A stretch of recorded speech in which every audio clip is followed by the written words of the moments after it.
یہ پاکستان بننے سے پہلے کی بات ہے۔ مولوی فضل دین انڈیا کے صوبے بہار کے ایک گاؤں میں رہتے تھے۔ چھوٹا سا گاؤں تھا، بہت کم مسلمان، زیادہ تر ہندو تھے۔ مولوی صاحب نجیب الطرفین سید گھرانے سے تعلق رکھتے تھے۔ ان کی شرافت اور رحمدلی کے ہندو بھی دیوانے تھے۔ مولوی صاحب کا گھرانہ دین پر پورا اترا تھا۔ وہ اور ان کے گھر والے پوری طرح پابندی کرتے تھے۔ وہ قریبی مسجد کے مؤذن تھے۔ 5 وقت مسجد میں اذان دینے کے علاوہ دم درود کرتے تھے، جس کی انہوں نے باقاعدہ تعلیم حاصل کی تھی۔ ان کے استاد نے ان کو روحانی علوم سے روشناس کرایا تھا۔ وہی ان کے مرشد بھی تھے۔ مولوی صاحب کے گھر میں دم درود کرانے والوں کا رش لگا رہتا تھا، جس کا وہ کوئی معاوضہ نہیں لیتے تھے۔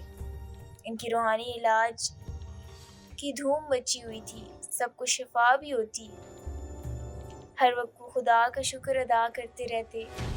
مولوی صاحب کا ایک ہی بیٹا تھا، جو شادی کے 15 سال بعد پیدا ہوا تھا۔ دونوں میاں بیوی اپنے اکلوتے بیٹے سے بہت محبت کرتے تھے اور اس کو اسلامی تعلیمات سکھا رہے تھے۔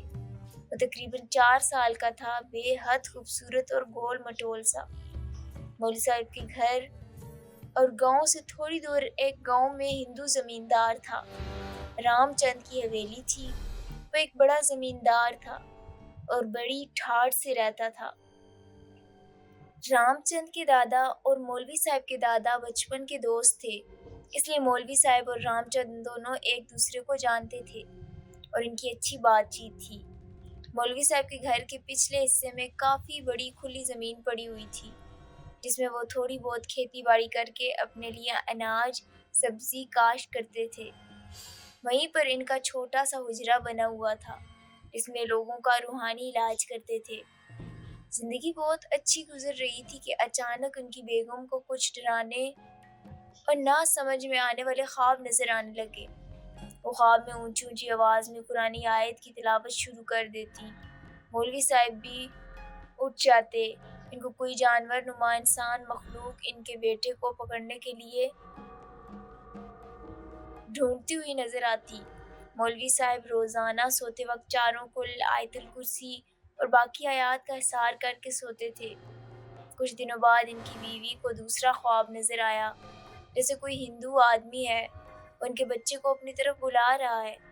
دونوں خوابوں میں بچے کے حوالے سے انہوں نے پریشان کن چیزیں دیکھی تھی، اس لیے مولوی صاحب کچھ فکر مند ہو گئے اور انہوں نے پہلی فرصت میں بچے کے گلے میں حفاظت کا تعویذ ڈال دیا۔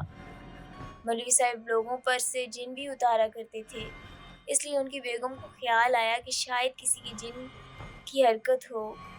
اگلی بار بھی ان کی بیگم کو پریشان کن خواب آیا، جس میں دیکھا کہ ان کا بچہ کھڑا ہے اور کوئی ہندو پنڈت عجیب سے الفاظ جیسے بلی مسئلہ ایسے الفاظ بول رہا ہے۔ یہ خواب سے اشارہ مل رہا تھا کہ کوئی پریشانی والی چیز آنے والی ہے۔ مولوی صاحب بچے کے گلے میں تعویذ بنا کر اور کچھ صدقہ دے کر اللہ کے بھروسے پر بے فکر ہو گئے۔ پھر کئی راتیں کوئی خواب نہیں آیا تو ان کی بیگم بھی بے فکر ہو گئیں۔ کچھ دن بعد اچانک ایک دن رام چند ان سے ملنے آیا اور اس نے اپنے آنے کا خاص مقصد بیان کیا کہ ان کے گھر کے پیچھے جو زمین ہے، اس میں ایک بڑا خزانہ دفن ہے، تو اگر مولوی صاحب اجازت دیں تو اس زمین پر ایک خاص منتر پڑھنے کے بعد خزانہ ملنے کے بعد اس کا آدھا حصہ مولوی صاحب کو دے دے گا۔ مولوی صاحب نے کہا، تمہیں کیسے پتا چلا کہ وہاں خزانہ دفن ہے؟ رام چند نے کہا، مجھے پنڈت جی نے بتایا ہے، ان کو ان کے مہروں نے اطلاع دی ہے۔ مہرہ غیر انسانی شیطانی وجود ہوتے ہیں جن سے ناجائز کام کروائے جاتے ہیں۔ مولوی صاحب نے کہا، میں مسلمان ہوں اور اپنی زمین پر شیطانی عمل کرنے کی ہرگز اجازت نہیں دوں گا۔ رام چند نے کہا، سوچ لیجئے، بادشاہوں کے وقت کا بہت بڑا قیمتی خزانہ یہاں دفن ہے، پھر آپ کو اس کا آدھا حصہ بھی ملے گا۔ مولوی صاحب نے سختی سے کہا، مجھے کسی دولت کی ضرورت نہیں ہے، میرے پاس اللہ کا دیا ہوا بہت کچھ ہے، کہیں اور جا کر خزانہ تلاش کرو۔ رام چند نے کہا، مگر ہمیں اس جگہ کی نشاندہی بڑے خطرناک چاپ کے بعد ملی ہے۔ مولوی صاحب نے کہا، تو پھر اپنے اس شیطانی چاپ کے ذریعے خزانے کو زمین کے اندر سے اپنی طرف منتقل کر لو۔ رام چند نے کہا ایسا نہیں ہوتا ہے۔ مولوی صاحب نے کہا تو پھر ایسا بھی نہیں ہوگا۔ رام چند نے کہا مجھے ہر صورت خزانہ حاصل کرنا ہے، میں آپ سے اجازت مانگ رہا ہوں، آپ اجازت نہیں دیں گے تب بھی میں حاصل کر لوں گا، اس صورت میں آپ کو کچھ بھی نہیں ملے گا۔ مولوی صاحب نے غصے میں اس کو گھر سے جانے کو کہا اور کہا کہ مجھے کچھ نہیں چاہیے اور نہ میں تمہیں اجازت دوں گا۔ اس وقت تو رام چند چلا گیا، لیکن ان کی بیگم بہت فکر مند ہو گئی۔ کچھ دن بعد ایک رات جب مولوی صاحب کھانا کھا رہے تھے تو رام چند اپنی فیملی کے ساتھ آ گیا۔ اس کی فیملی میں بھی اس کی بیوی اور ایک بیٹا تھا۔ وہ آتے ساتھ ہی مولوی صاحب کے قدموں میں بیٹھ کر اونچی اونچی آواز میں رونے لگا اور معافی مانگنے لگا۔ مولوی صاحب نے اسے چپ کروایا، تسلی دی اور اس سے پوچھا کہ رو کیوں رہا ہے۔ اس نے کہا مولوی صاحب میں آپ سے معافی مانگنا چاہتا ہوں کہ میں نے خزانہ حاصل کرنے کے لیے آپ سے سخت لہجے میں بات کی۔ مولوی صاحب نے کہا کوئی بات نہیں، میں نے تو تمہیں پہلے ہی معاف کر دیا ہے۔ رام چند نے کہا پتہ نہیں آپ میری بات پہ یقین کریں یا نہ کریں، مجھے 3 دن سے ایک ہی خواب آ رہا ہے کہ کوئی کہتا ہے مولوی صاحب سے معافی مانگو اور مسلمان ہو جاؤ، تو میں سچے دل سے مسلمان ہونا چاہتا ہوں اور میری بیوی اور بیٹا بھی مسلمان ہونا چاہتے ہیں۔ مولوی صاحب کو اس کی بات پر یقین نہ آیا مگر وہ خاموش رہے۔ انہوں نے کہا پہلے تم لوگ نہا کر صاف کپڑے پہن کر آؤ۔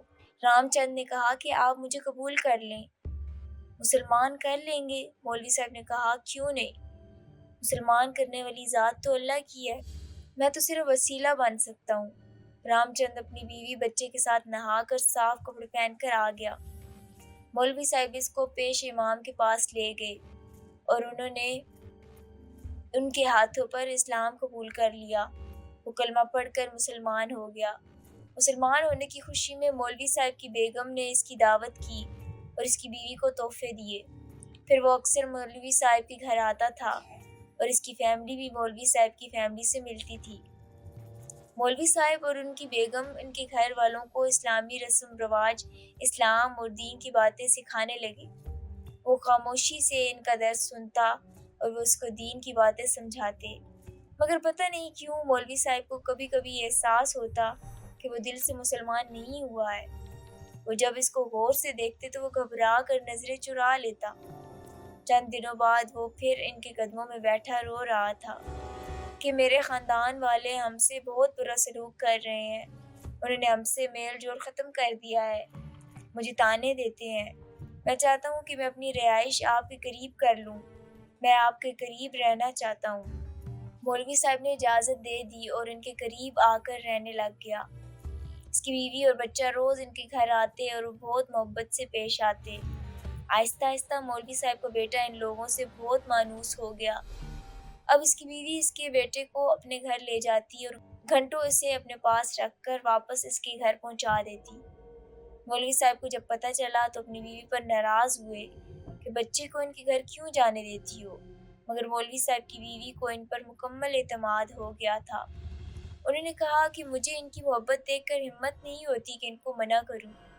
ایک دن حسب معمول بچہ گیا، کافی دیر گزر گئی وہ واپس نہیں آیا تو ان کو فکر ہوئی، مگر جب شام ہونے لگی تو گھبراہٹ شروع ہو گئی۔ مولوی صاحب گھر آ گئے اور جب ان کو پتہ چلا کہ بچہ صبح سے گیا اب تک واپس نہیں آیا تو وہ فوراً اس کے گھر گئے، مگر وہ دیکھ کر پریشان ہو گئے کہ اس گھر میں تو تالا لگا ہوا ہے۔ پوچھنے پر پتہ چلا کہ وہ تو اپنے گاؤں کل واپس چلا گیا ہے۔ رات ہونے لگی، مولوی صاحب گھر آ کر جائے نماز بچھا کر بیٹھ گئے اور کافی دیر پڑھنے میں مشغول رہے۔ پھر اچانک جائے نماز سے اٹھ کر بیوی سے بولے کہ میں ابھی آیا۔ گھر سے باہر نکل گئے اور بڑی تیزی سے قریبی قبرستان گئے جس کی نشاندہی ان کو استخارے کے ذریعے ہوئی تھی۔ وہاں جا کر انہوں نے دیکھا کہ ان کا بچہ ایک درخت سے ٹیک لگائے اطمینان سے کھڑا ہے، سر کے بال مونڈے ہوئے ہیں، ماتھے پر تلک ہے اور جسم پر لمبا پیلے رنگ کا لباس ہے۔ اس بچے نے ہاتھ میں ایک موٹی رسی کا سرا مضبوطی سے پکڑا ہوا ہے اور شاید دوسرا سرا دوسری طرف کو پکڑا ہوا ہے، کیونکہ رسی تنے ہوئی تھی اور کافی دور جا رہی تھی اور دور سے رام چند کی آواز آ رہی تھی، جو زور زور سے کوئی اشلوب پڑھ رہا تھا۔ مولوی صاحب قرآنی آیات پڑھتے ہوئے تیزی سے بچے کے قریب گئے۔ اسی وقت ایک غیر انسانی وجود اس رسی پر تیزی سے چلتا ہوا بچے کے قریب آیا۔ مولوی صاحب نے بچے کے ہاتھ سے رسی لے کر آیت الکرسی پڑھتے ہوئے پیپل کے درخت کی ایک شاخ سے باندھ دی۔ جیسے ہی بچے کے ہاتھ سے رسی نکلی، وہ مخلوق بڑی کرختہ آواز میں چیختی ہوئی واپس پلٹی۔ مولوی صاحب نے زور زور سے آیت الکرسی کا ورد شروع کیا۔ اسی وقت ان کا بچہ جیسے نیند سے جاگ گیا ہو اور بے ہوش ہو کر گر پڑا۔ مولوی صاحب نے کچھ دعائیں پڑھ کر بچے پر دم کی اور اس کو ہاتھ میں اٹھا کر واپسی کے لیے مڑ گئے۔ اس وقت رام چند کے جنتر منتر کی آواز بھی بلند ہونے لگی اور وہی شیطانی مخلوق رسی پر نمودار ہوئی۔ رسی کے سرے تک آئی اور بچے کو نہ پا کر پھر تیزی سے پلٹ گئی۔ جب تک مولوی صاحب قبرستان سے نکل گئے تھے، تبھی انہوں نے ایک دل کو چیرنے والی چیخ سنی اور چٹاک سے کسی کو تمانچہ پڑنے کی آواز سنائی دی۔ مولوی صاحب جلدی جلدی گھر آئے، دوبارہ تازہ وضو کر کے جائے نماز پر کوئی ورد کرنے لگے۔ بچے کو بیوی کو دیا اور کہا کہ اس کو غسل کروا دو۔ ورد مکمل کر کے انہوں نے پانی پر دم کیا اور بچے کے جسم پر چھینٹے مارے۔ بچے کو ہوش آ گیا۔ انہوں نے دوسرا تعویذ لکھ کر اس کے گلے میں ڈالا اور دعا پڑھ کر حصار کھینچ دیا۔ پہلے والا تعویذ بچے کے گلے سے غائب تھا۔ وہ رام چند نے اتار کر ایسا عمل کیا تھا کہ بچہ مکمل رام چند کے قبضے میں تھا۔ دوسرے دن لوگوں نے دیکھا کہ رام چند قبرستان میں مردہ پڑا ہوا تھا۔ اس کا رنگ لٹھے کی طرح سفید تھا اور چہرے پر کسی غیر انسانی ہاتھ کے تھپڑ کا نشان ابھرا ہوا تھا۔ صرف بعد میں ادھر ادھر سے پتہ چلا کہ اس نے مسلمان ہونے کا ڈرامہ کرنے کے لیے کیا تھا۔ اس دن چاند کی 3 تاریخ تھی، جب اس کو اپنے پنڈت کی ہدایت کے مطابق عمل پورا کر کے ایسے بچے کی قربانی دینی تھی جو چاند کی 3 تاریخ کو پیدا ہوا ہو اور مسلمان ہو اور اس کی عمر 4 سال سے زیادہ نہ ہو۔ مگر اس کو یہ نہیں پتا تھا کہ مسلمان کی مدد خود اللہ کرتا ہے اور شیطان کو ہمیشہ منہ کی کھانی پڑتی ہے۔ یہ مولوی صاحب کے قرآنی اعمال اور وظائف تھے، جن کی برکت سے رام چند کا عمل الٹا ہو گیا اور وہ اپنی جان سے ہاتھ دھو بیٹھا۔ بعد میں مولوی صاحب نے بتایا کہ ان کو پہلے دن سے ہی رام چند پر یقین نہیں تھا، مگر چونکہ اس نے کلمہ پڑھ لیا تھا اس لیے اس کو آزمانے میں حرج نہیں تھا، اور مجھے پتا تھا کہ بہت جلد حقیقت آشکار ہو جائے گی۔ مولوی صاحب نے اللہ تعالیٰ کا بہت شکر ادا کیا اور اس کے بعد کسی پر بھی یقین کرنے کی جرات نہیں کی۔